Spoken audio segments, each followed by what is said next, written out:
नमस्कार दोस्तों, जेबी study point के यूट्यूब चैनल में आपका बहुत बहुत हार्दिक स्वागत और अभिनंदन करता हूं। दोस्तों, NTA UGC net paper first का ये महामैराथन मॉक टेस्ट संख्या 24 है। अब की बार नेट जेआरएफ पार दोस्तों टेस्ट दो 100 में से 60 सही तो जेआरएफ पक्का। तो हम उनका स्वागत करते हैं जो आ चुके हैं। ठीक है, निभा Shekhar ji welcome, Shubham Kumar ji welcome, Mohan Sharma ji welcome, Kuldeep माली जी वेलकम, और दीपक कुमारी जी वेलकम, मीना कुमारी जी वेलकम, और सौरभ जेंदे जी welcome, Alka Singh ji welcome, Ravi ji welcome, Anita Rana ji welcome, Rohit Jaiswal जी वेलकम, भाग्यश्री राणा जी वेलकम, हरीश प्रताप जी वेलकम, शुभम तिवारी जी वेलकम, साहिल सिंह जी वेलकम, रोहित जायसवाल, शोभा कुमारी जी वेलकम, सुनीता कुमारी जी वेलकम, लज्जा भट्ट जी वेलकम, हिस्ट्री ज्ञान जी वेलकम, सैम रफीक जी वेलकम, धनराज चौधरी जी वेलकम, सुमन जी वेलकम, और मैम आपका भी स्वागत है। ठीक है मैम, आपका भी वेलकम, ऋषि Yadav ji welcome, Raju Kumar ji welcome, Prem Singh Meena ji welcome, Mohammad Siraj जी वेलकम, पर्णिका गोस्वामी जी वेलकम, दीपक कुमारी जी वेलकम, संजू वर्मा जी। दोस्तों सही स्वागत शुरू करते हैं। ठीक है,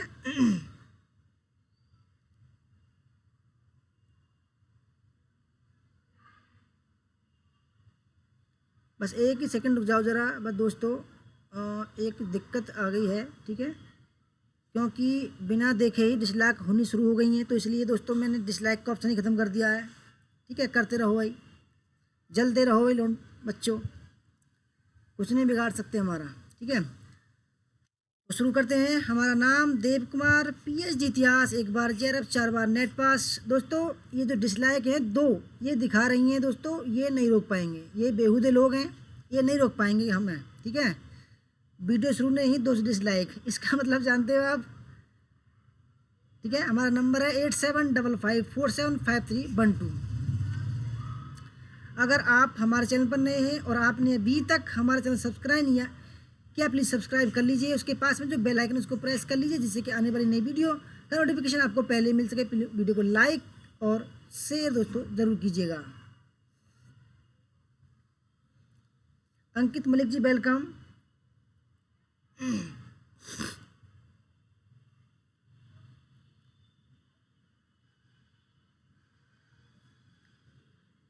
तो शुरू करते हैं बिना किसी देरी के। ठीक है दोस्तों, अपने आज थोड़ी सी स्पीड पर चलेंगे और अभी सब जो हैं वो अपने सवालों पर ध्यान देंगे। ठीक है, क्योंकि स्पीड इतनी होगी। पहला सवाल आपके सामने, 10 सेकंड का समय मिलेगा आपको।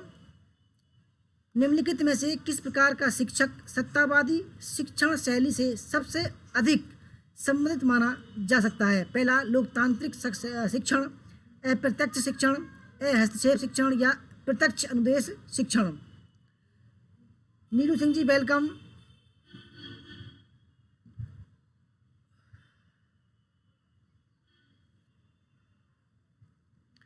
अच्छा दीपक जी आलोचक होंगे। ठीक है, आलोचक का भी जुगाड़ है, चिंता न करो आप। मैंने उनका जो दिखाना चाहते हैं वो ख़त्म ही कर दिया। ठीक है दोस्तों, 10 सेकंड का आपको समय दिया जा रहा है कमेंट करने के लिए, बिल्कुल फास्ट तरीके से होगा। ठीक है, सन एस जी वेलकम। दोस्तों सही आंसर है ऑप्शन नंबर डी, प्रत्यक्ष अनुदेश शिक्षण। दूसरा सवाल आपके सामने है दोस्तों। ये सवाल है 80 के समथिंग सवाल है। ठीक है, थोड़ी तेज करना। ज्योति बब्बर जी वेलकम, प्रिया कलेंकर जी वेलकम। दोस्तों दूसरा सवाल है, निम्नलिखित में से कक्षा में सबसे अधिक वांछनीय किस अवयव को माना जा सकता है? पहला, शिक्षक पाठ और अपने अनुसंधान के आधार पर व्याख्यान दें। दूसरा, शिक्षक पाठ्यक्रम सामग्री और मानक पुस्तकों के आधार पर व्याख्यान दें। तीसरा, शिक्षक छात्रों द्वारा पूछे गए प्रश्नों का सही उत्तर दें। और चौथा, शिक्षक कठोर अनुशासन बनाए रखें और नियमित रूप से उपस्थिति लें।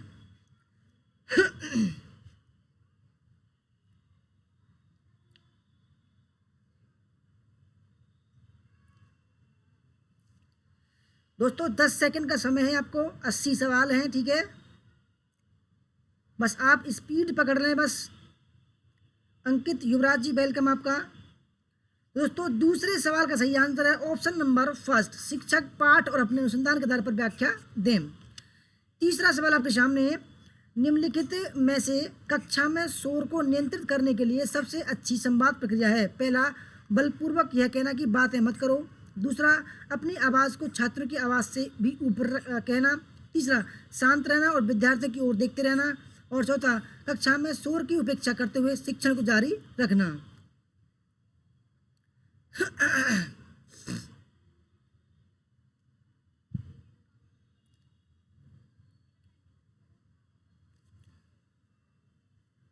लज्जा Bhatt ji welcome.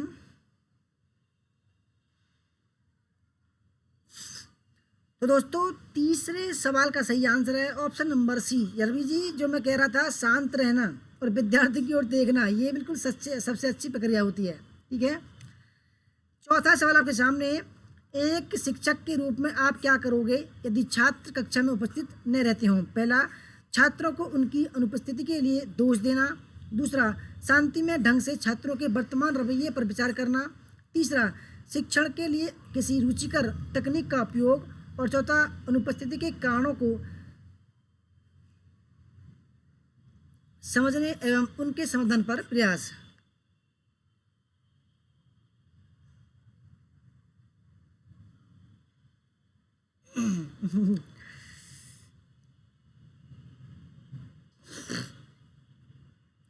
Ma'am doubt है तो बाद में, ठीक है, क्लास के बाद में कर लेंगे। ठीक है, क्या डाउट है उसमें?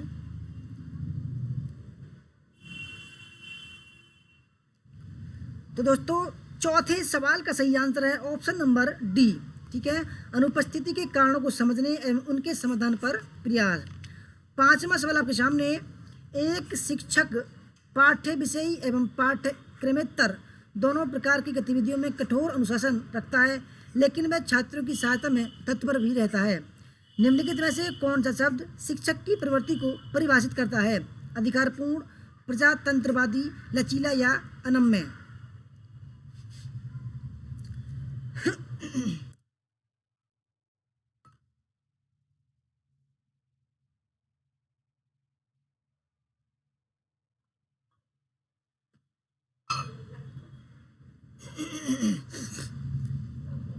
तो दोस्तों पांचवें सवाल का सही आंसर है ऑप्शन नंबर जी, लचीला।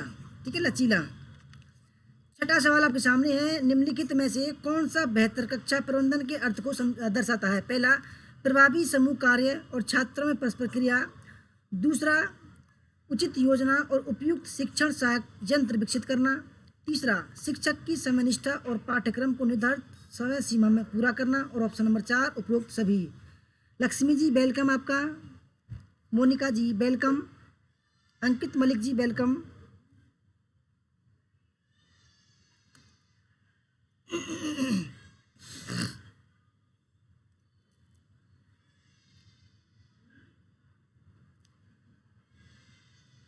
तो दोस्तों छठे सवाल का सही आंसर है ऑप्शन नंबर डी, उपरोक्त सभी। सातवां सवाल आपके सामने, निम्नलिखित में से ठीक है कौन सा कथन अप्रभावी शिक्षण को वर्णित करता है? पहला, सदैव शिक्षण उद्देश्यों की प्राप्ति पर केंद्रित ध्यान। दूसरा, सदैव शिक्षण मानकों के पालन पर केंद्रित ध्यान। तीसरा, सदैव परिस्थिति के तत्काल नियंत्रण पर केंद्रित ध्यान। और चौथा, उपरोक्त में से कोई नहीं।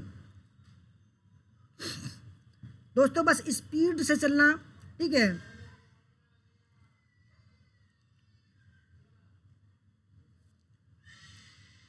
निम्नलिखित में से कौन सा कथन अप्रभावी शिक्षण को वर्णित करता है? तो सातवें सवाल का सही आंसर है ऑप्शन नंबर सी, ठीक है, सदैव परिस्थिति के तत्काल नियंत्रण पर केंद्रित ध्यान। ठीक है,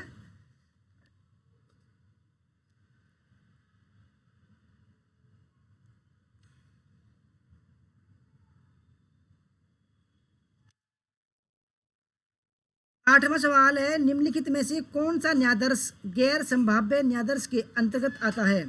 ठीक है, पहला श्वेतक न्यायाधर्ष, कोटा न्यायाधर्ष, व्यवस्थित न्यायाधर्ष। और चौथा है स्तरीकृत यादृच्छिक न्यायाधर्ष।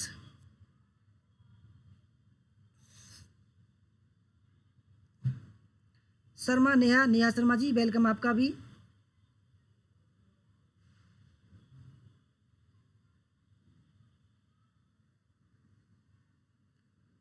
तो दोस्तों 8वें सवाल का सही आंसर है कोटा। ठीक है, कोटा न्यायादर्श। 9वां सवाल आपके सामने है, जब सांख्यिकीय माप संपूर्ण जनसंख्या पर आधारित होता है तो उसे प्राचल कहा जाता है, लेकिन जब माप न्यायादर्श पर आधारित होता है तो उसे क्या कहा जाता है? न्यायादर्श, प्राचल, निष्कर्ष, आंकड़ा या उपयुक्त में से कोई नहीं।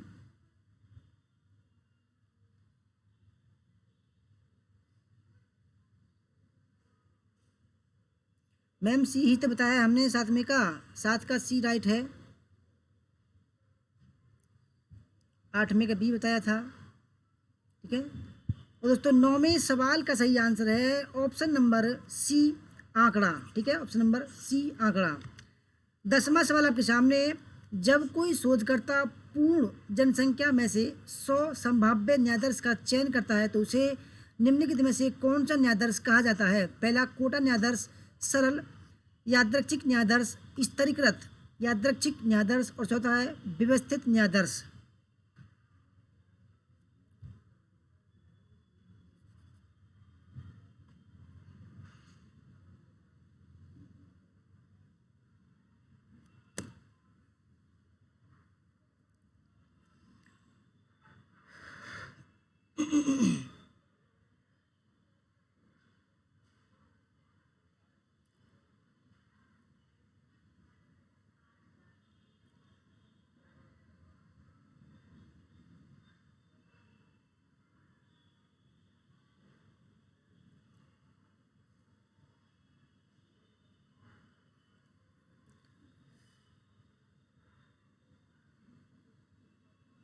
तो दोस्तों सही आंसर है ऑप्शन नंबर सी, स्तरीकृत यादृच्छिक न्यायादर्श। ठीक है, 11वां सवाल आपके सामने, एक शोधकर्ता विद्यालय के छात्रों को लिंग के आधार पर बांटता है, तत्पश्चात यादृच्छिक अंक तालिका का उपयोग करके वह प्रत्येक समूह से न्यायादर्श का चयन करता है। ये पहला स्तरीकृत न्यायादर्श, स्तरीकृत यादृच्छिक न्यायादर्श, प्रतिनिधि न्यायादर्श, या ऑप्शन नंबर 4 उपयुक्त में से कोई नहीं।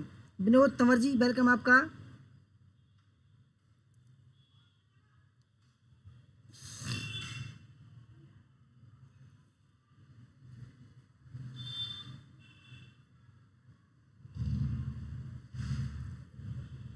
तो दोस्तों 11वें सवाल का सही आंसर है ऑप्शन नंबर बी।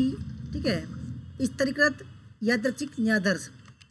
12वां सवाल आपके सामने, किसी अनुसंधान की सटीकता को सुनिश्चित करने के लिए न्यायादर्श कैसा होना चाहिए?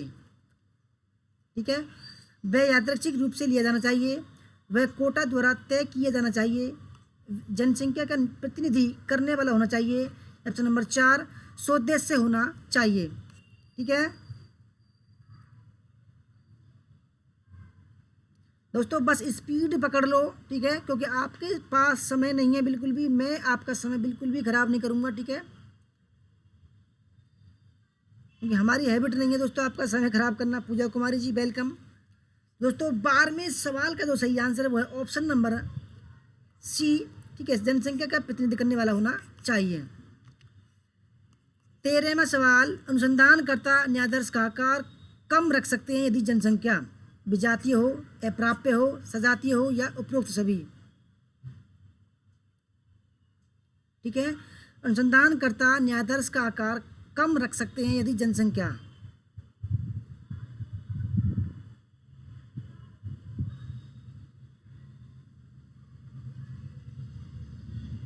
दोस्तों सही आंसर है ऑप्शन नंबर सी, सजातीय हो। ठीक है, सजातीय हो।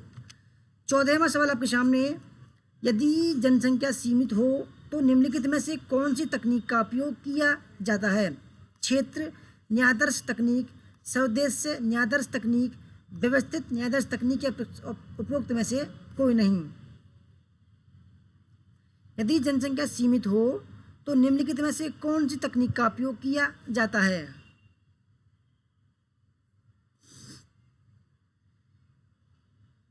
तो दोस्तों 14वें सवाल का सही आंसर है ऑप्शन नंबर सी, व्यवस्थित न्यायादर्श तकनीक। करण पाड़िया जी वेलकम आपका।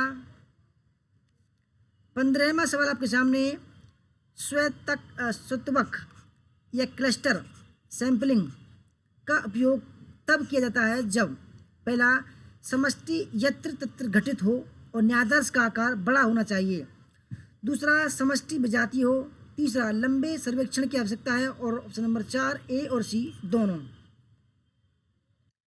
मीनू मलिक जी वेलकम।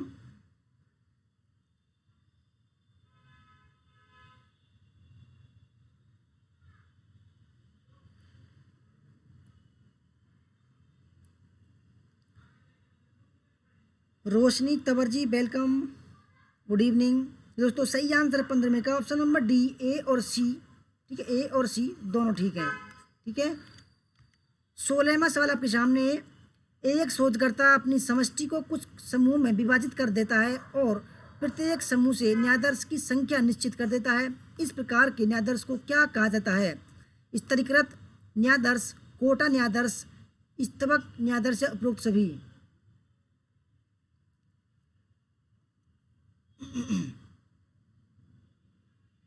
रोहित जायसवाल जी कह रहे हैं बफरिंग हो रही है।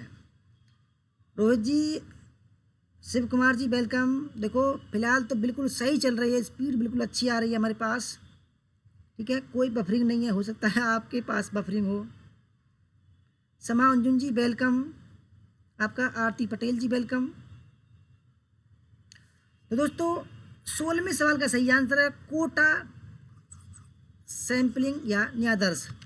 17वां सवाल आपके सामने है। निम्नलिखित में से कौन सा असंभाव्य न्यायाधीश है? कोटा न्यायाधीश, सरल यादृच्छिक न्यायाधीश, स्वदेशी या ए और सी दोनों?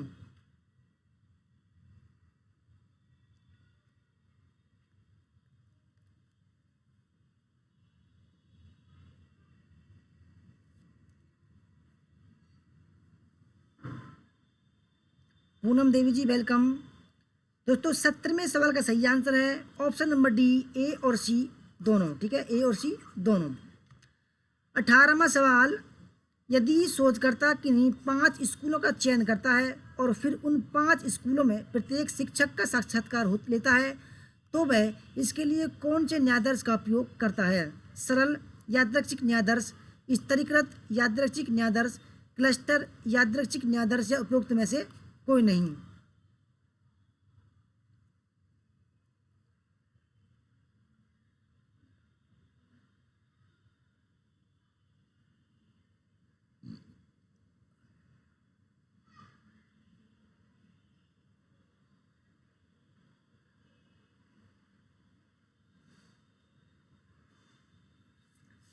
तो दोस्तों 18वें सवाल का सही आंसर है ऑप्शन नंबर जी, सी, क्लस्टर यादृच्छिक प्रतिचयन। 19वां सवाल आपके सामने है। निम्नलिखित में से कौन सा शब्द उन आंकड़ों के लिए सबसे उचित रूप से प्रयोग किया जाता है जिनको मूल रूप से एक भिन्न व्यक्ति द्वारा किसी भिन्न उद्देश्य के लिए एकत्रित किया गया था? प्राथमिक डेटा, माध्यमिक डेटा, प्रायोगिक डेटा या उपरोक्त में से कोई नहीं?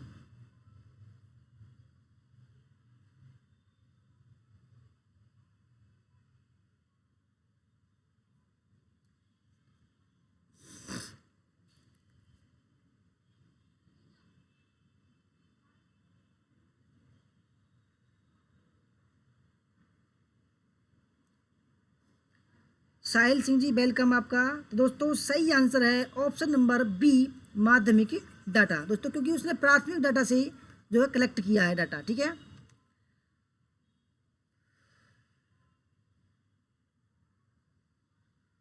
20वां सवाल आपके सामने है। निम्नलिखित में से कौन सी प्रदत्त संग्रह की विधि नहीं है? दोस्तों प्रदत्त मान होता है डाटा।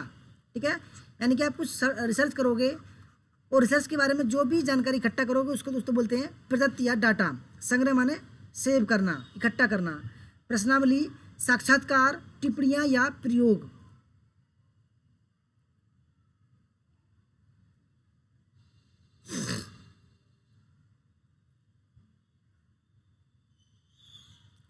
निम्नलिखित में से कौन सी प्रदत्त संग्रह की विधि नहीं है? दोस्तों सही आंसर है ऑप्शन नंबर डी, प्रयोग। ठीक है, 21वां सवाल आपके सामने। निम्नलिखित में से कौन सा सरल यादृच्छिक न्यायाधीश विधि का उदाहरण है? व्यवस्थित न्यायाधीश, सुविधा न्यायाधीश, स्वदेश न्यायाधीश या उपरोक्त में से कोई नहीं?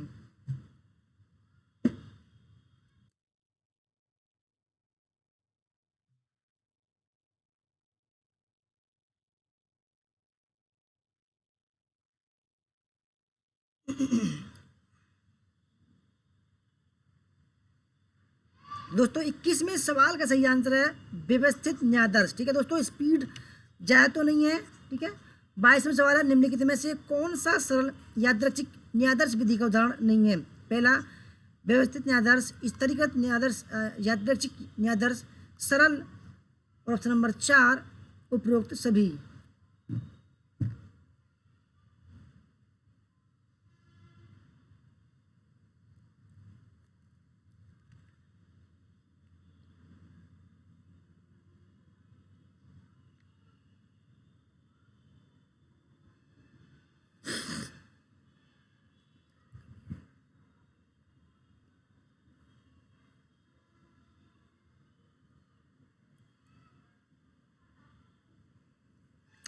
दोस्तों सही आंसर है 22वें का बी।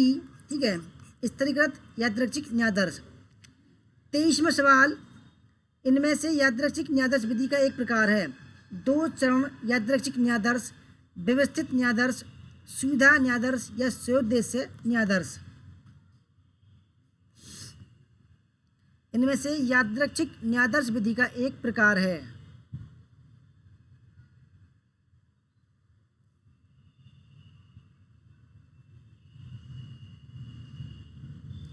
दोस्तों सही आंसर है 23वें का फर्स्ट, 2 चरण यादृच्छिक न्यायाधीश।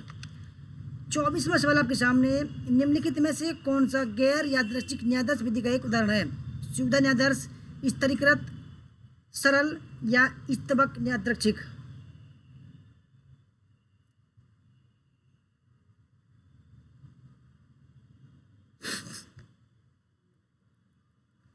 तो दोस्तों सही आंसर है 24वें का फर्स्ट, सुविधा न्यायाधीश। 25वां सवाल कम्युनिकेशन के शुरू होते हैं। कल्पना कीजिए कि आप एक ऐसी शिक्षा संस्था में हैं जहां लोग समान समान परिस्थिति के हैं। ऐसी स्थिति में संप्रेषण की कौन सी पद्धति सबसे अधिक उपयुक्त है और प्राय इस प्रसंग में काम में लाई जाती है। क्षैतिज संप्रेषण, ऊर्ध्व संप्रेषण, कारपोरेट संप्रेषण या प्रति संप्रेषण।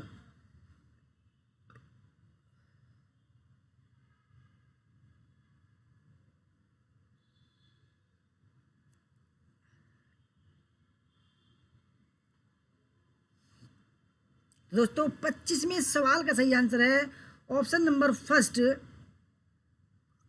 क्षैतिज संप्रेषण।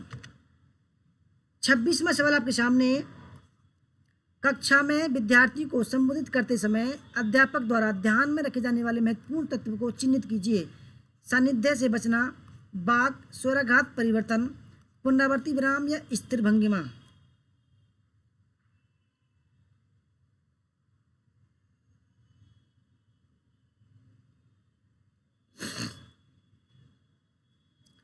तो दोस्तों 26वें सवाल का सही आंसर है ऑप्शन नंबर बी, वाक, स्वराघात परिवर्तन, वाक मॉड्यूलन। ठीक है, 27वां सवाल आपके सामने, प्रभावी संप्रेषण में अवरोधक क्या है।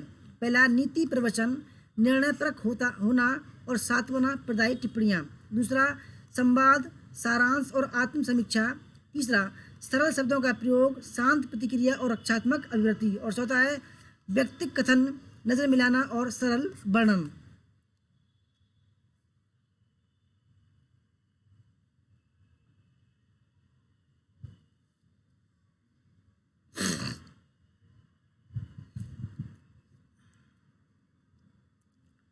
दोस्तों 27वें सवाल का जो सही आंसर है वो है ऑप्शन नंबर फर्स्ट, नीति प्रवचन, निर्णय परक होना और सात्वना प्रदायी टिप्पणियाँ।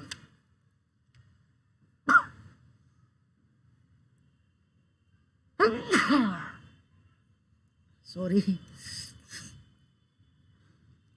दोस्तों 28वां सवाल आपके सामने है, संप्रेषण प्रतिभागियों का चयन किस कारक द्वारा प्रभावित होता है। सानिध्य, उपयोगिता, अकेलापन। दूसरा उपयोगिता, गुप्तता, असंवादिता। तीसरा गुप्तता, असंवादिता, छल। और चौथा विषमता, असंवादिता और विपथन। ठीक है,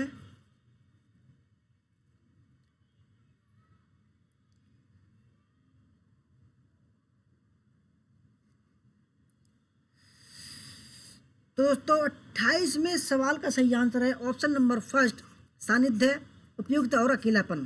ठीक है। 29वां सवाल आपके सामने, एक अध्यापक के रूप में आपकी प्रभावी उपस्थिति सुनिश्चित करने के लिए सर्वोत्तम विकल्प का चयन कीजिए। सहयोगी समादेश का प्रयोग, आक्रामक कथन करना, सुस्थापित भंगिमा का अंगीकरण और प्राधिकारवादी होना।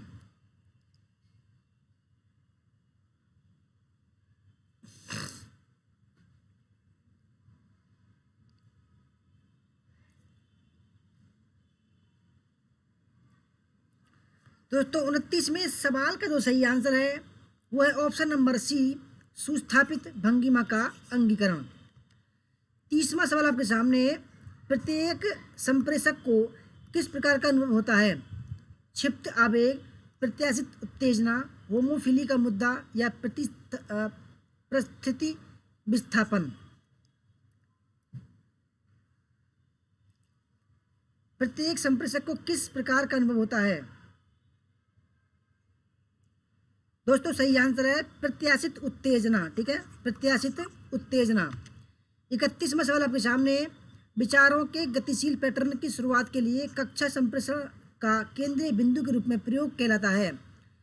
व्यवस्थापन, समस्या उन्मुखीकरण, विचार प्रोटोकॉल या मस्तिष्क चित्रण।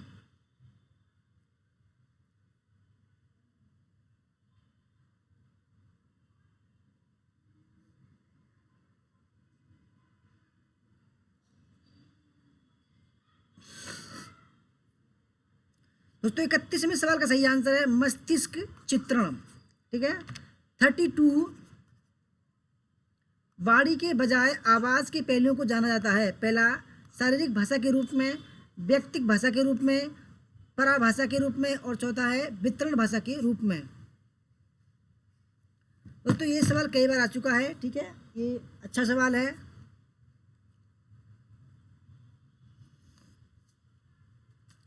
दोस्तों 32वें सवाल का सही आंसर है ऑप्शन नंबर सी, पराभाषा या परा लैंग्वेज के रूप में।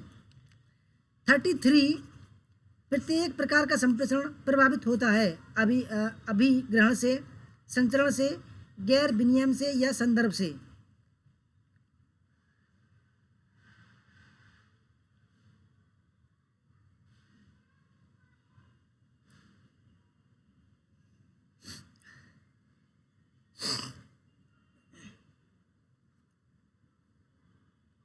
दोस्तों 33वें सवाल का सही आंसर है ऑप्शन नंबर डी, संदर्भ से। प्रत्येक प्रकार का दोस्तों संप्रेषण संदर्भ से प्रभावित होता है। 34, कक्षा संप्रेषण के संदर्भ में मनोवृत्तियों, कार्यों एवं प्रकटन को किस रूप में समझा जाता है? शाब्दिक, अशाब्दिक, अव्यक्तिक या असंगत।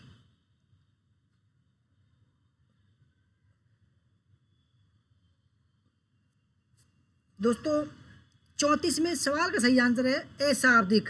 ठीक है, अशाब्दिक। 35, शिक्षक छात्र संप्रेषण प्राय होता है अप्रमाणिक, विवेचनात्मक, उपयोगितावादी या प्रतिरोधात्मक। ठीक है, शिक्षक छात्र संप्रेषण प्राय होता है।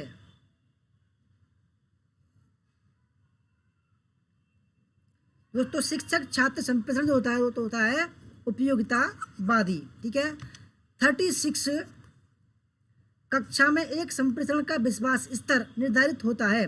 पहला, अतिशयोक्ति के प्रयोग से, आवाज स्तर के परिवर्तन से, अमूर्त अवधारणाओं के प्रयोग से, ऑप्शन नंबर 4 नजर मिलाने से। कक्षा में एक संप्रेषक का विश्वास स्तर निर्धारित होता है।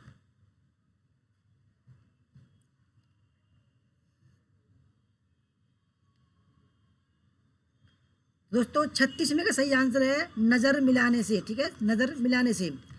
37, निम्नलिखित में से किससे संप्रेषण की प्रभावशीलता का पता लगाया जा सकता है? अभिवर्ती सर्वेक्षण, कार्य निष्पादन रिकॉर्ड, विद्यार्थियों की उपस्थिति, चौथा है संप्रेषण माध्यम का चयन।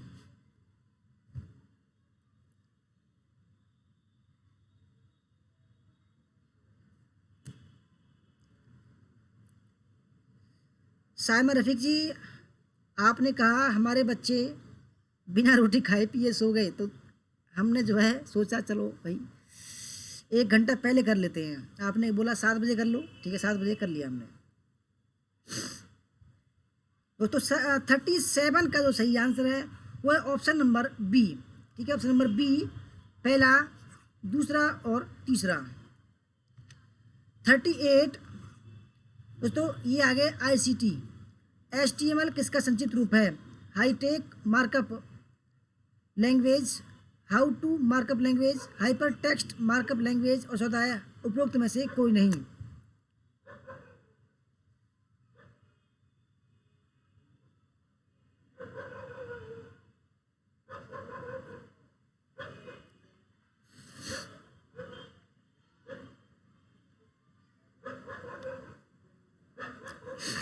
तो सही आंसर है हाइपर टेक्स्ट मार्कअप लैंग्वेज, ठीक है, HTML। 39 एक मशीन जो 2 ऐसे नेटवर्कों को जोड़ने का कार्य करती है जिनके अलग अलग प्रोटोकॉल हैं, गेटवे, प्रोटोकॉल वे, ईबे या gate.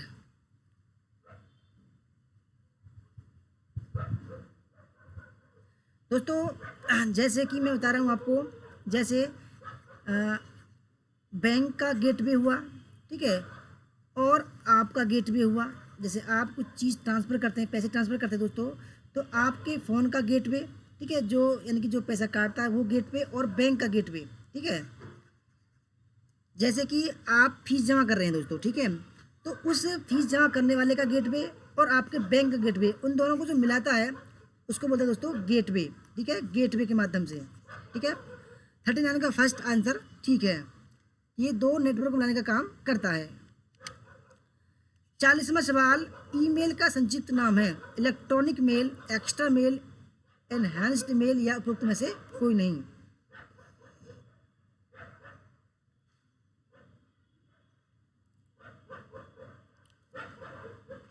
Ved Prakash ji welcome. Email का संक्षिप्त दोस्तों नाम क्या है? तो सही आंसर है इलेक्ट्रॉनिक मेल, ठीक है। 41 ISP किसका संक्षिप्तीकरण है? पहला internal service provider, internet service procedure, तीसरा इंटरनेट सर्विस प्रोवाइडर, और चौथा है इंस्टेंट सर्विस प्रोटोकॉल।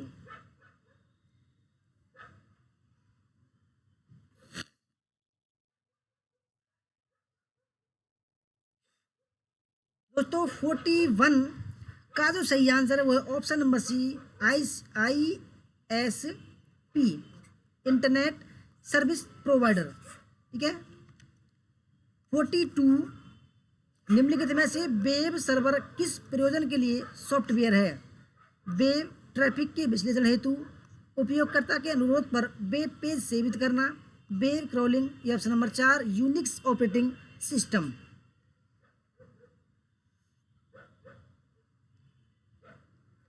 दोस्तों स्पीड ठीक है, बिल्कुल मैं देख रहा हूँ, क्योंकि 42 सवाल हो गए दोस्तों, और समय हुआ है 30 मिनट। 30 मिनट में 42 सवाल, चलो अच्छा है, जल्दी जल्दी हो जाएंगे, ठीक है। दोस्तों 42 का जो सही आंसर है वो है ऑप्शन नंबर बी, उपयोगकर्ता के अनुरोध पर वेब पेज सेवित करना। 43 FTP किसका संक्षिप्त रूप है? फुल टेक्स्ट प्रोसेसिंग, दूसरा फाइल ट्रांसफर प्रोग्राम, तीसरा फाइल ट्रांसफर प्रोसेस, चौथा फाइल ट्रांसफर प्रोटोकॉल। FTP दोस्तों ये आ सकता है, बहुत अच्छा सवाल है ये।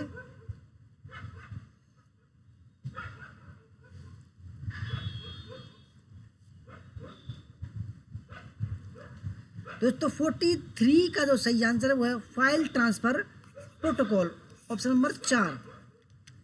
44 टेलनेट है एक टेलीफोन नेटवर्क, एक tailor network, remote log in के लिए मानक इंटरनेट प्रोटोकॉल, या डायल अप प्रोग्राम।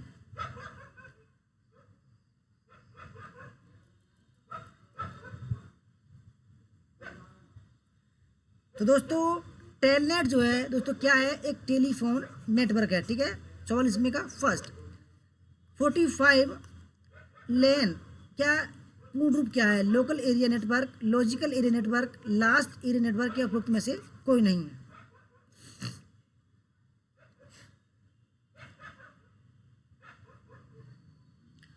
दोस्तों आने वाले समय में और अच्छा, ठीक है, चिंता ना करो, और अच्छा सवाल आएंगे, बढ़िया बढ़िया सवाल, ठीक है, बढ़िया लेवल के सवाल मिल चुके हैं मेरे को। तो 45 का जो सही आंसर है वो है option number first, local area network, ठीक है। इसको दोस्तों किसी भवन में, कॉलेज में लगाते हैं, ठीक है। 46, इंटरनेट एक्सप्लोरर किसके अंतर्गत आता है? ब्राउज़र, कंपाइलर, ऑपरेटिंग सिस्टम या आईपी एड्रेस?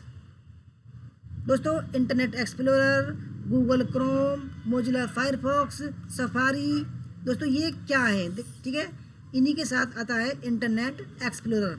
ई बना होता है आप, ठीक है, ई ऐसे बना होता है।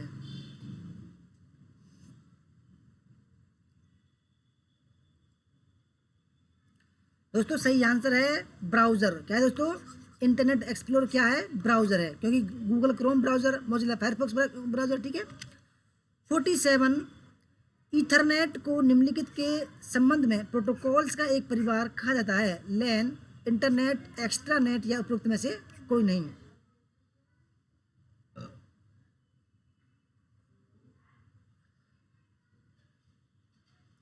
तमन्ना आनंद जी वेलकम आपका।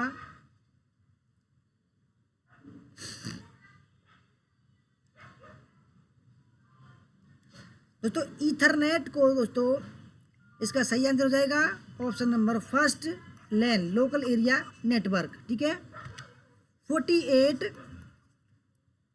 निम्नलिखित में से कौन सा प्राकृतिक आपदा का उदाहरण नहीं है? सुनामी, चक्रवात, परमाणु दुर्घटना और महामारी। दोस्तों अब ये इन्वायरमेंट के शुरू हो चुके हैं, ठीक है, अब जल्दी ही जो है फिनिश हो जाएगा हमारा।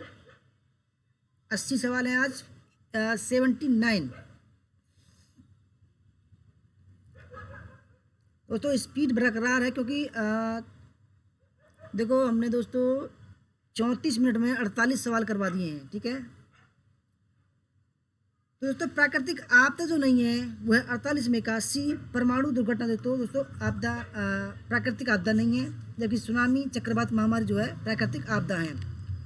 49, निम्नलिखित में से कौन सा कथन सुनामी के संदर्भ में सत्य है? पहला, सुनामी ज्वार भाटा की लहरें हैं। दूसरा, सुनामी लहरें सागर में आए भूकंप के कारण उत्पन्न होती हैं। तीसरा, सुनामी लहरें सागरी जल में बहुत तीव्रता से चलती हैं। और चौथा, यह सूर्य की गुरुत्वाकर्षण शक्ति के परिणाम स्वरूप उत्पन्न होती हैं।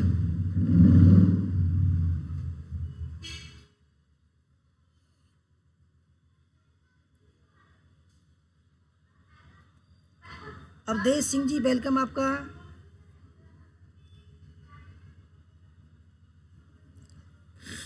तो 49 का जो सही आंसर है ऑप्शन नंबर बी, ठीक है, वो सत्य है। सुनामी लहरें सागर में आए भूकंप के कारण उत्पन्न होती हैं। 50वां सवाल आपके सामने, निम्नलिखित में से कौन सा कथन भूकंप का सबसे अच्छा वर्णन करता है? पहला, पृथ्वी की सतह में पैदा हुई अचानक हलचल। दूसरा, पृथ्वी की टेक्टोनिक प्लेटों का परस्पर टकराव। तीसरा, विनाशकारी प्राकृतिक घटना। और चौथा, उपरोक्त में से कोई नहीं?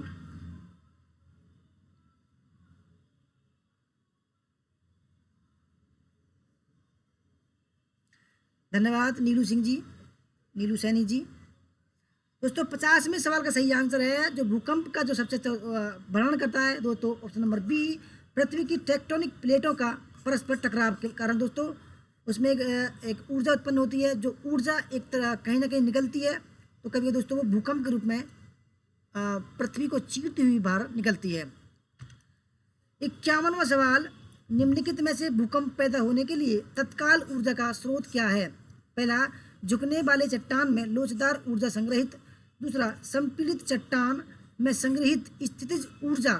तीसरा, पृथ्वी की आंतरिक परतों में संग्रहीय तापीय ऊर्जा। और चौथा, सूर्य की संग्रहित ऊर्जा।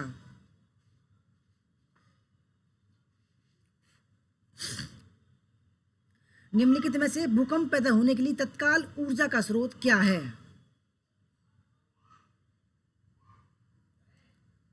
दोस्तों सही आंसर 51 में का ऑप्शन नंबर फर्स्ट, झुकने वाले चट्टान में लोचदार ऊर्जा संग्रहित, ठीक है। 52, सुनामी का क्या अर्थ है? तरंगों की श्रृंखला, पृथ्वी में भूकंप के बाद किसी भी प्रकार की हलचल, बंदरगाह की लहरें। ऑप्शन नंबर 4 उपरोक्त में से कोई नहीं?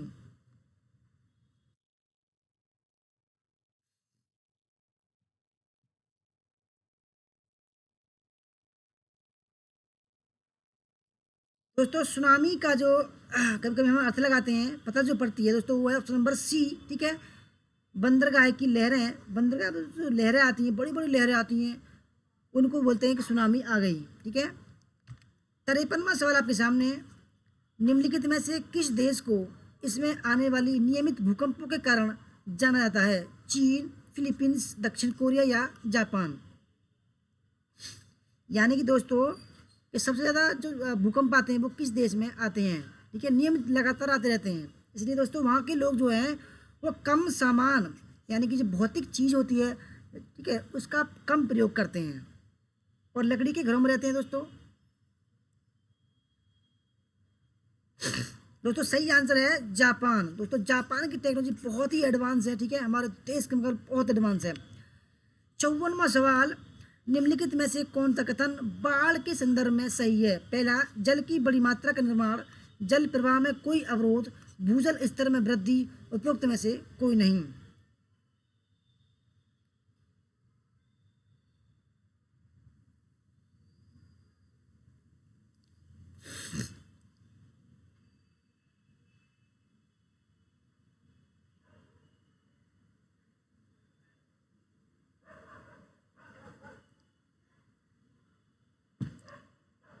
दोस्तों सही आंसर 54 का ऑप्शन नंबर ए, जल की बड़ी मात्रा का निर्माण। ठीक है, ऑप्शन नंबर फर्स्ट।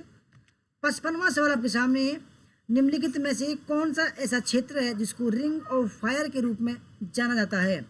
क्योंकि इसके गिर्द पृथ्वी के सबसे सक्रिय ज्वालामुखी पाए जाते हैं। यूरोप, प्रशांत महासागर, दक्षिण अमेरिका या उपरोक्त में से कोई नहीं। दोस्तों रिंग ऑफ फायर बोलते हैं उस क्षेत्र को। ठीक है,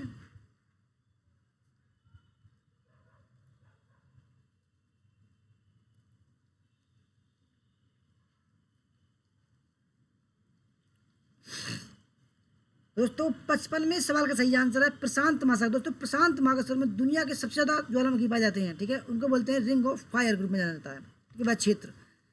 56वां सवाल, निम्नलिखित में से ज्वालामुखी विस्फोट के लिए सही विवरण क्या है? पहला, गैस और राख का ऊर्ध्वाधर विस्फोट। दूसरा, लावा, राख और जहरीली गैसों का मिश्रण। ए और बी दोनों, या उपरोक्त में से कोई नहीं। निम्नलिखित में से ज्वालामुखी विस्फोट के लिए सही विवरण क्या है?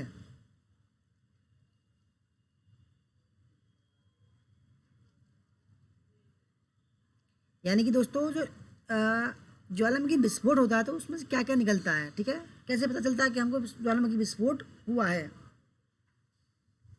दोस्तों सही आंसर 56 का ऑप्शन नंबर सी, ए और बी दोनों। ठीक है, 57वां सवाल, निम्नलिखित में से सबसे अधिक महत्वपूर्ण किस रूप में ज्वालामुखी विस्फोट का विवरण किया जा सकता है?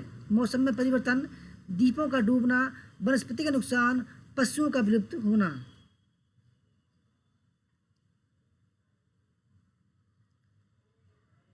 दोस्तों बस आप एग्जाम तक हमारा साथ दे दो, बस चिंता ना करो दोस्तों, बस स्पीड पकड़ लो। ये ना कि भाई स्पीड की वजह से आप क्लास भी ना करो।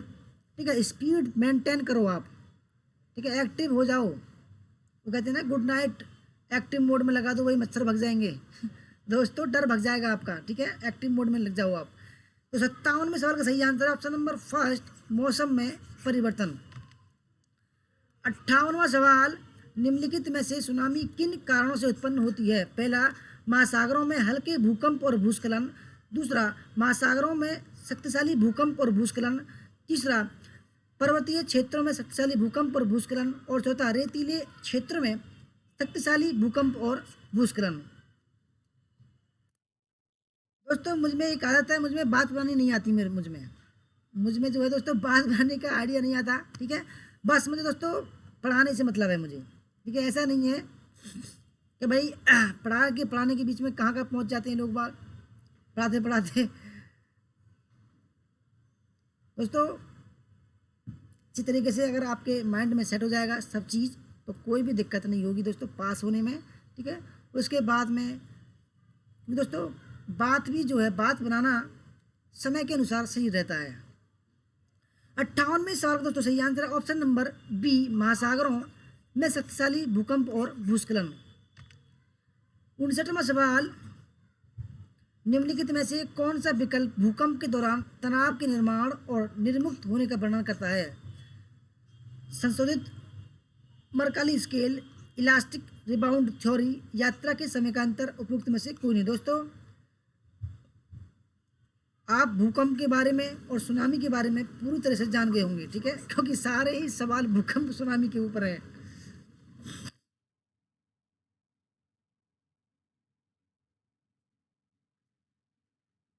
दोस्तों 59वें सवाल का सही आंसर है option number B, elastic rebound theory. 60वां सवाल है, निम्नलिखित में से भूकंप के परिणाम स्वरूप भू विस्थापन की मात्रा को क्या कहा जाता है?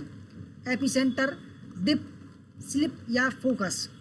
दोस्तों गांठ बांध लो एक बात, कि जब तक आपका नेट नहीं होगा दोस्तों आप अपनी हैबिट को जो है रोक देंगे, ठीक है, यानी कि जो आपकी हैबिट है, जो बुरी हैबिट है दोस्तों, उनको रोक देंगे, ठीक है, स्टॉप लगा देंगे उस पर एग्ज़ाम तक।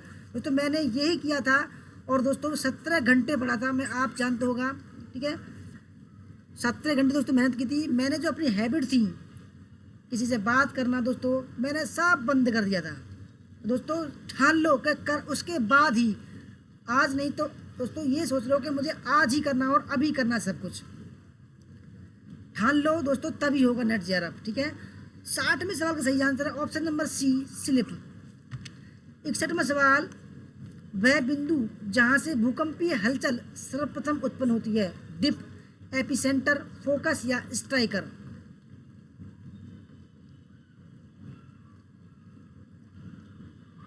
मौसम के जी वेलकम आपका।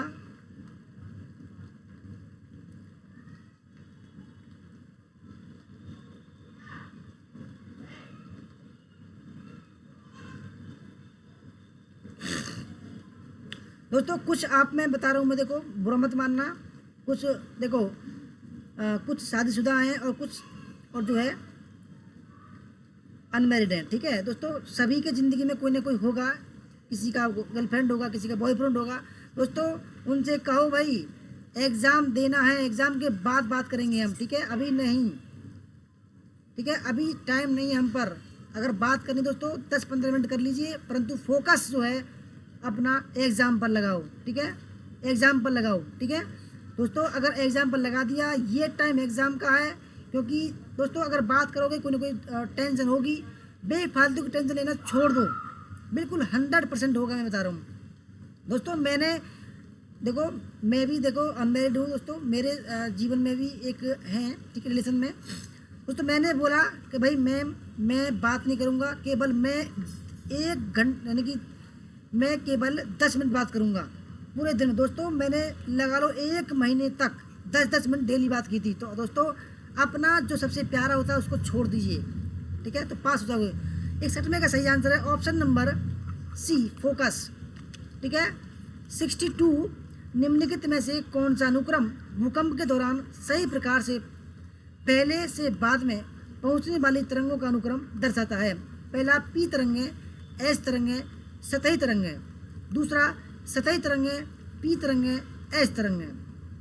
तीसरा पी तरंगें, सतही तरंगें और एस तरंगें। और चौथा है ऐसी कोई निश्चित पद्धति नहीं है।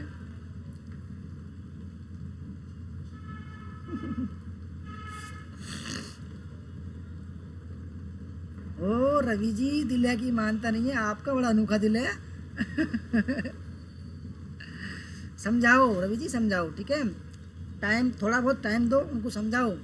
हमने भी समझाया मैम को, ठीक है, मैम मान गई, ऐसी बात नहीं है भाई, बस गुस्सा ही आता है बस, और बाकी सब ठीक है। दोस्तों 62वें सवाल का सही आंसर है ऑप्शन नंबर फर्स्ट। दोस्तों सबसे पहले आती है पी तरंगें, उसके बाद में एस तरंगें, सबसे बाद में सतही तरंगें, ठीक है। 63, भूकंप के केंद्र का पता लगाने के लिए कितने सिस्मोग्राफ स्टेशनों की आवश्यकता होती है? 1, 2, 3, 4।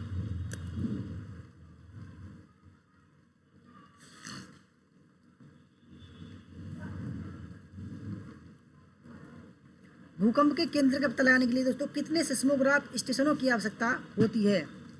तो सही आंसर है ऑप्शन नंबर सी, 3, ठीक है। 64वां सवाल, पृथ्वी पर आने वाले कुल भूकंपों की तुलना में पृथ्वी की प्लेटों की सीमाओं पर स्थित भौगोलिक क्षेत्रों में आने वाले भूकंपों का अनुमानित प्रतिशत कितना है? 25, 50, 75 और 90। धनराज जी कह रहे हैं 8 फेल हो जाएगा। अरे यार क्या बात करते हो शर्मा जी। जो घर में है, अरे उनको कहिए ना भाई, समझाओ। आप तो बहुत समझदार हैं भाई, आप हमको समझाती हैं उल्टा। शर्मा जी हम भी मैम के लिए 3 बजे तक जगते हैं, पता है। वो पढ़ती हैं, वो बोलती हैं कि पढ़ो मेरे साथ में जगो। मैंने कहा ठीक है भाई, मैं आपके साथ में जगूंगा। तब वो पढ़ती हैं, बड़ी खुशी होती है। चलो ये दोस्तों ज़िंदगी में मौका कम मिलता है कि भाई हम किसी के लिए जग रहे हैं, और उनका दोस्तों JRF होगा 100%, बता रहा हूँ मैं। तो 64 में का जो सही आंसर है ऑप्शन नंबर डी, 90%। ठीक है। 65 में सवाल दोस्तों IAS का सवाल है ये। ठीक है, बढ़िया लेवल का सवाल लाया हूँ आज मैं। भारतीय संसदीय प्रणाली ब्रिटिश संसदीय प्रणाली से इस बात में भिन्न है कि, दोस्तों बहुत ही बढ़िया लेवल के सवाल हैं। पहला, वास्तविक और नाममात्र दोनों प्रकार की कार्यपालिका है। दूसरा, सामूहिक उत्तरदायित्व की प्रणाली है। तीसरा, द्विसदनीय विधायिका है। और चौथा, न्यायिक पुनर्विलोकन की प्रणाली है। देख लो समन जी, धनराज जी भी कातिल है।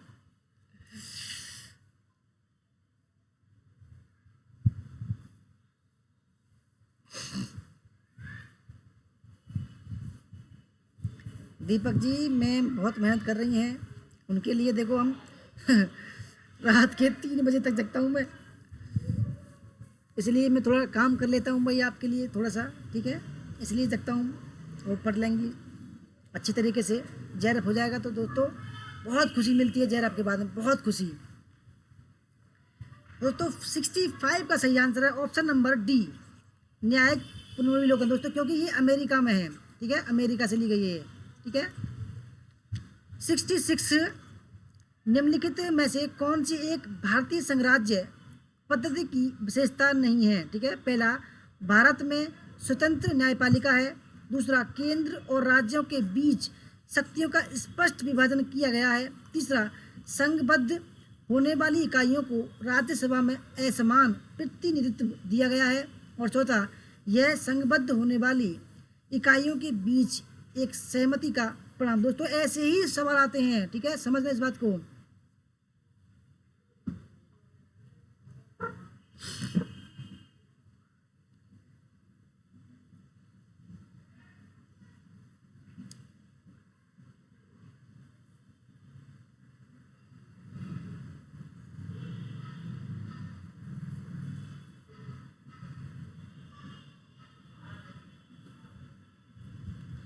तो दोस्तों 66 का जो सही आंसर है वो है ऑप्शन नंबर डी। जो नहीं है वो है, यह संघबद्ध होने वाली इकाइयों के बीच एक सहमति का परिणाम है। दोस्तों ये गलत है और बाकी सब ठीक है। 67, 42वें संविधान संशोधन द्वारा प्रस्तावना में निम्नलिखित में से किन शब्दों को जोड़ा गया? दोस्तों ये 100 मैं बता रहा हूँ, आ सकता सवाल, इंपोर्टेंट सवाल है। समाजवादी, गणतंत्रात्मक, धर्मनिरपेक्ष। दूसरा, समाजवादी पंथनिरपेक्ष अखंडता। तीसरा, समाजवादी संप्रभुता संपन्न गणराज्य। और चौथा, समाजवादी गणराज्य अखंडता।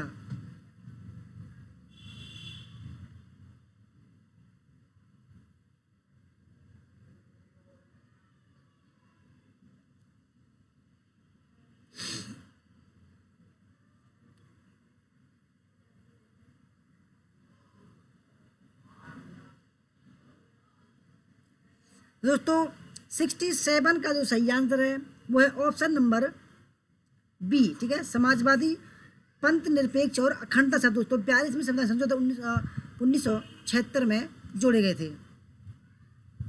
ठीक है। 68, निम्नलिखित कथनों पर विचार कीजिए। पहला, भारत में दोहरी नागरिकता का प्रावधान है। दूसरा, भारत में इकहरी एकल नागरिकता का प्रावधान है। तीसरा, संसद को नागरिकता से संबंधित कानून बनाने का अधिकार प्राप्त नहीं है। और चौथा, नागरिकता में स्थायी उपबंध है।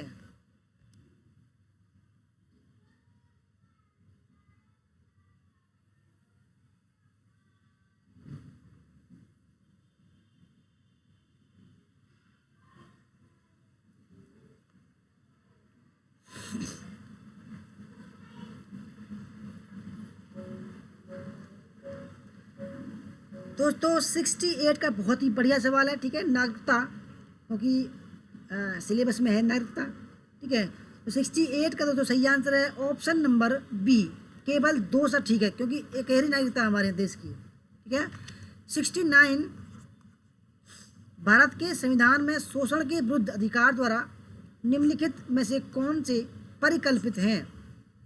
पहला, तो शोषण के विरुद्ध अधिकार, ठीक है, ध्यान से समझना इस बात को। मानव देह व्यापार और बंधुआ मजदूरी बेगारी का निषेध। दूसरा, अस्पृश्यता का उन्मूलन। तीसरा, अल्पसंख्यकों के हितों की सुरक्षा। और चौथा, कारखानों और खदानों में बच्चों के नियोजन का निषेध।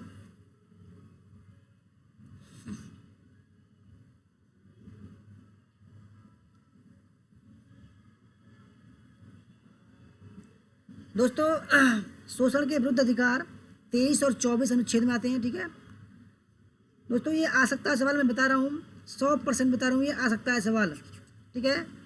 23 और 24 अनुच्छेद में क्या है? शोषण के विरुद्ध अधिकार। दोस्तों सही आंसर है ऑप्शन नंबर सी, ठीक है दोस्तों, क्योंकि पहला मानव देह व्यापार और बंधुआ मजदूरी का निषेध, ठीक है, और ऑप्शन नंबर 4 कारखानों और खदानों में बच्चों के नियोजन का निषेध, ठीक है। 70वां सवाल आपके सामने, बंदी प्रत्यक्षीकरण किन व्यक्तियों को प्राप्त नहीं है? बंदी प्रत्यक्षीकरण, दोस्तों ये भी सवाल बहुत ही इंपॉर्टेंट है हमारे संविधान में, ठीक है। रविचंद्र जी वेलकम आपका। दोस्तों पहला ऑप्शन है निवारक नजरबंदी में गिरफ्तार व शत्रु देशी है। दूसरा, शत्रु देशी व मित्र देशी है। तीसरा, आतंकवादी व मित्र देशी है। और चौथा, भारतीय व शत्रु देशी है। यानी कि दोस्तों बंदी प्रत्यक्षीकरण किन व्यक्ति को प्राप्त नहीं है? प्रियंका खंडेलवाल जी वेलकम, गुड इवनिंग। रविचंद्रा जी वेलकम।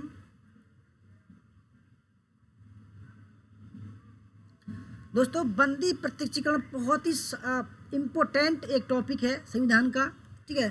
तो 70वें सवाल का सही आंसर है ऑप्शन नंबर ए, निवारक नजरबंदी में गिरफ्तार व शत्रु देशी है। दोस्तों ये ऐसा शब्द है, यानी कि जैसे कि बंदी प्रत्यक्षीकरण, यानी कि कोई गिरफ्तार कर लिया जाए, ठीक है, उसके लिए कुछ नियम कायदे हैं कि कौन सा आदमी उसके समक्ष पेश होगा, कौन सा नहीं होगा कोर्ट के सामने, ठीक है। उसके लिए क्या क्या सुविधाएं दी गई हैं, उसको बोलते हैं बंदी प्रत्यक्षीकरण, ठीक है। वह किसके लिए लागू नहीं है दोस्तों? यानी कि निवारक नजरबंदी में गिरफ्तार व शत्रु देशी है। और किसके लिए लागू है? शत्रु देशी में मित्र, बाहर के लोगों के लिए है, ठीक है, आतंकवादी के लिए है, ठीक है, और भारतीय व शत्रु देशी के लिए है, ठीक है। और 71, ठीक है, निम्नलिखित युग्मों में से कौन सा सही सम्मिलित नहीं है? पहला, मानव के दुर्व्यापार तथा बलात् श्रम का निषेध। दोस्तों बढ़िया सवाल है, ये भी बहुत ही अच्छा सवाल है, मैं बता रहा हूँ जी। धनराज जी 24 घंटे में कोर्ट में हाजिर होना पड़ता है उसको, ठीक है, किसको भी अगर, ठीक है। मानव के दुर्व्यापार तथा बलात् श्रम का निषेध, अनुच्छेद 23, ठीक है। दोस्तों ये इसमें से एक सवाल आया था पिछली बार, ठीक है, ये आपकी बार भी आ सकता है, बता रहा हूँ। अल्पसंख्यकों वर्गों के हितों की रक्षा, अनुच्छेद 29। संवैधानिक उपचारों का अधिकार, अनुच्छेद 32। शिक्षा संस्थाओं की स्थापना तथा प्रशासन करने का अल्पसंख्यक वर्गों का अधिकार। दोस्तों ये वाला जो ऑप्शन है, ये वाला जो सवाल है, ये आया था पिछली बार, ठीक है, आपको याद हो तो।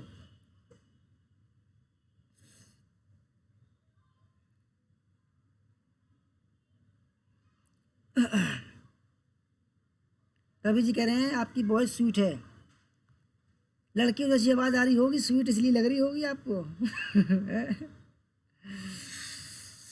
तो दोस्तों 71 में मैं जो सही नहीं है वो ऑप्शन नंबर डी, क्योंकि दोस्तों ये पिछली बार आया था, ये था अनुच्छेद 30 में, ठीक है, अनुच्छेद 30 में था, इसलिए ये गलत हो जाता है। ध्यान से समझना इस बात को, ठीक है। कितना हो गया? 70वां, 71, 72वां। दोस्तों 72वां सवाल आपके सामने, ऐसे संस्थानों का चयन कीजिए जिन्हें यूजीसी अधिनियम 1956 के अनुसार डिग्री प्रदान करने के लिए प्राधिकृत नहीं किया गया है। पहला, भाषाई अल्पसंख्यक के अधीन स्थापित संस्थान। दूसरा, मानित विश्वविद्यालय, संगठक कॉलेज। और चौथा है संबद्ध कॉलेज। दोस्तों 72 सवाल करवा दिए हमने 60 मिनट में, तो लगा लीजिए 1 मिनट से कम समय का आपको लिया जा रहा है।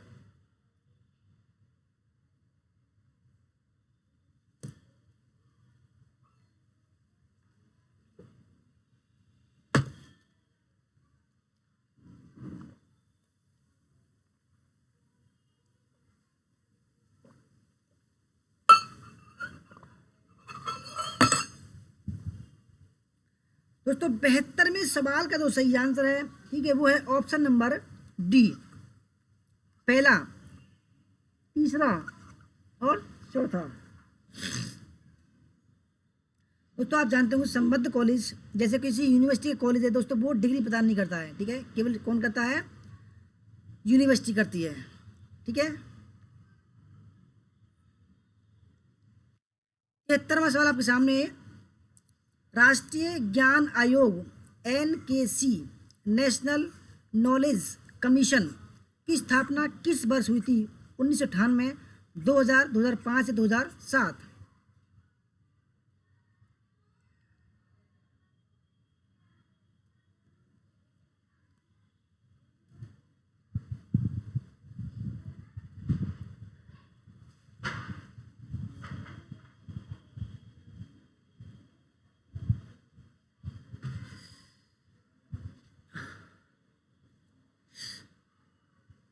दोस्तों 73 में का जो सही आंसर है वो है ऑप्शन नंबर सी, 2005, ठीक है।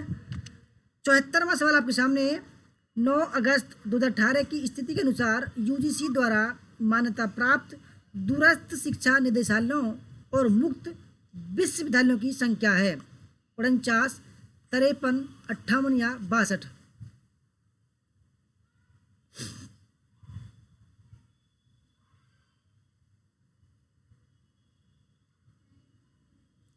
प्रगति गौतम जी वेलकम। साइन प्रगति जी इसलिए है कि इन्होंने मेंबरशिप ली हुई है हमारे चैनल की, ठीक है, इसलिए साइन है। इन्होंने 159 रुपये खर्च किए हैं।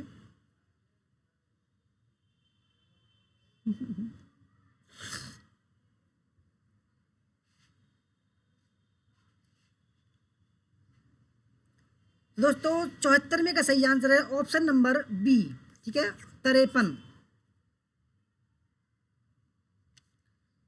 75वां सवाल, उच्चतर शिक्षा परिषद की स्थापना करने वाले पहले राज्यों में से एक है। दोस्तों आप पहला लगा रहे हैं, पहले में सेंट्रल यूनिवर्सिटी थी वो, ठीक है, 49, सिक्किम, गोवा, आंध्र प्रदेश और जम्मू और कश्मीर।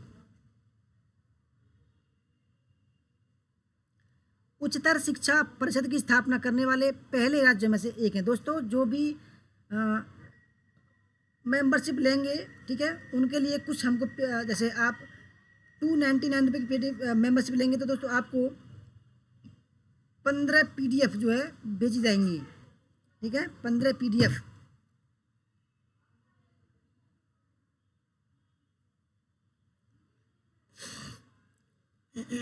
और 159 में कुछ नहीं मिलेगा, वैसे आप कर सकते हो 159 वाला, ठीक है। दोस्तों 55 का जो सही आंसर है वो है आंध्र प्रदेश, ठीक है दोस्तों, आंध्र प्रदेश। उच्चतर शिक्षा परिषद की स्थापना आंध्र प्रदेश ने सबसे पहले की थी। 76, निम्नलिखित में से कौन सा निकाय भारत में एक विश्वविद्यालय प्रणाली में शिक्षकों की नियुक्ति और अनुमोदन की भूमिका के साथ सशक्त है? पहला, प्रबंध मंडल, बोर्ड ऑफ मैनेजमेंट, कार्यकारी परिषद, सिंडिकेट। दूसरा, विद्या परिषद।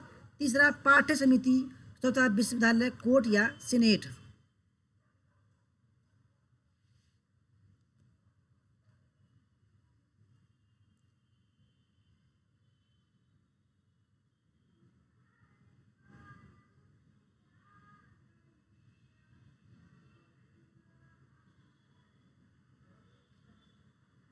दोस्तों जिसको जॉन बटन लेना हो, जो जॉन का लिख रहा होगा नीले कलर में, ले सकते हैं आप, ठीक है।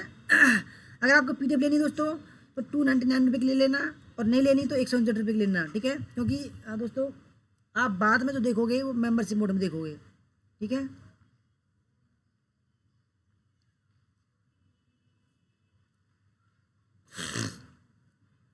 तो 76 में का जो सही आंसर है वो है ऑप्शन नंबर फर्स्ट, ठीक है।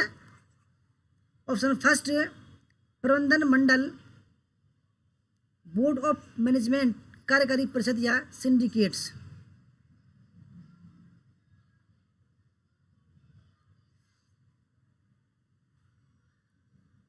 ठीक है।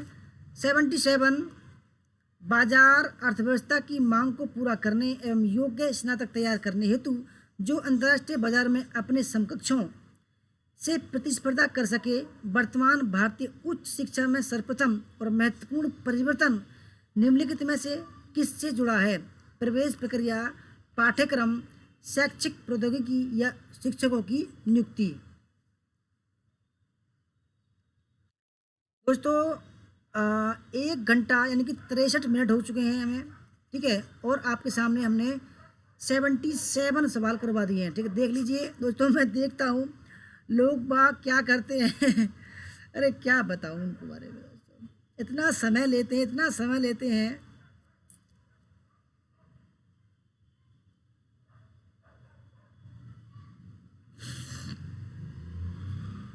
रवि जी, अगर आप जॉइन बटन का माध्यम से जॉइन लोगे, ठीक है, तो आपको कुछ पीडीएफ भेजे जाएंगे, 15 पीडीएफ, ठीक है।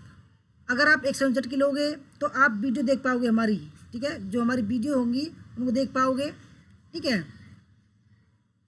और 299 की लोगे तो 15 पीडीएफ आपको भेजी जाएंगी आपको, और जो है वीडियो देख पाओगे हमारी। दोस्तों 77 का जो सही आंसर है, ठीक है, वो है ऑप्शन नंबर बी, क्या है? पाठ्यक्रम। 78, सेकंड लास्ट, राष्ट्रीय मानक एवं गुणवत्ता सुनिश्चित करने की दृष्टि से निम्नलिखित में से किसमें एक राष्ट्र एक मानक को मंत्र के रूप में उल्लेख किया गया है? राष्ट्रीय शिक्षा नीति 1968, राष्ट्रीय शिक्षा नीति 1986, राष्ट्रीय कौशल विकास एवं उद्यमिता नीति 2015, ऑप्शन नंबर 4, नीति आयोग त्रिवर्षीय कार्यक्रम सूची 2017-18 से 2019-20।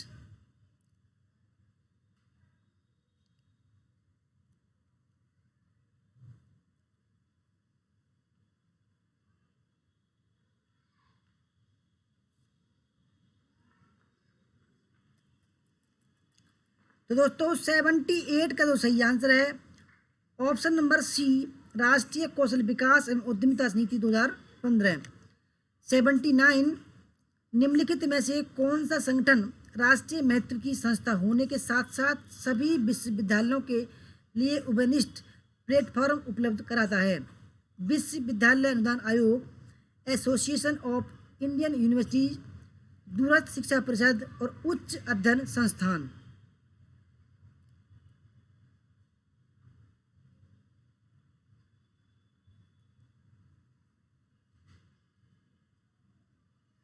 दोस्तों हमारा लास्ट सवाल है ये, ठीक है। आपको हमारी दोस्तों वीडियो कैसी लगी, ठीक है। अगर दोस्तों आपको हमारी वीडियो दोबारा देखनी है, ठीक है, तो आप या डाउनलोड करनी है तो मेंबरशिप ले लीजिए, 169 रुपये की, कुल ज़्यादा महंगी नहीं है, अब हमने आधी कर दिया है आपके लिए। अगर आपको पीडीएफ भी चाहिए दोस्तों तो 15 पीडीएफ के साथ में दोस्तों आपको 299 रुपये की मेंबरशिप लेनी होगी, जो ओल्ड स्टूडेंट के नाम से और न्यू स्टूडेंट के नाम से होगी, ठीक है। तो सही आंसर ऑप्शन नंबर बी। दोस्तों आपको हमारी वीडियो ये कैसी लगी, प्लीज़ फीडबैक ज़रूर देना 5 मिनट बाद में, ठीक है। वीडियो ख़त्म होने के 5 मिनट बाद में हम भी आपके लिए समय देते हैं, ठीक है। तो 2-4 सेकंड का समय हमें भी दे दीजिए, ठीक है। और फीडबैक ज़रूर देना, ठीक है दोस्तों। वीडियो कैसी लगी, अच्छी लगी, लाइक करना, शेयर करना, ठीक है दोस्तों। लाइक करना, शेयर करना, कमेंट करना, और कितने आए आपके और कैसी वीडियो आपको लगी, फीडबैक ज़रूर देना। तो धन्यवाद दोस्तों, जय हिंद, जय भारत, वंदे मातरम। कल मिलते हैं, ठीक है, इसी टाइम 7 बजे और 4 बजे।